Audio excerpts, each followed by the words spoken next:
Okay, guys, I wanted to go over some best practices for email marketing using content, as well as an example of how one agent is actually using affiliate links within their email marketing to create passive income for themselves as well. So this is a lot about what I talk about and train to on what you need to be doing so you're not wasting your digital real estate.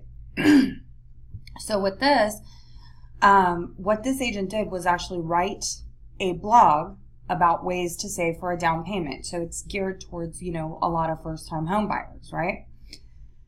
Here's the interesting thing. So here, where she talks about Acorns and Clarity Money, both of these, for anybody who signs up for them, pay her a commission.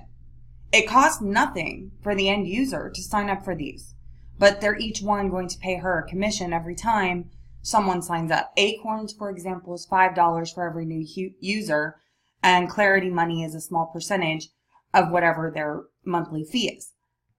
So, Acorns is a free app. It's very attractive for a lot of people. So this is a way of putting out information to folks to add some value to their life, but also put some money in your pocket. And then, talking about cutting down on spending, and then cleaning house.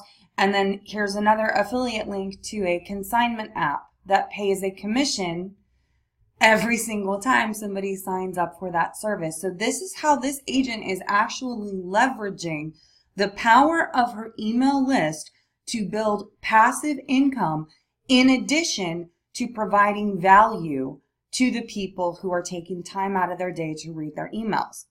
Addition to that, you can make this into a bunch of little micro posts and put those on your social media with a link to these different apps. Once again, providing value to your audience, but also adding some money in your pocket at the same time.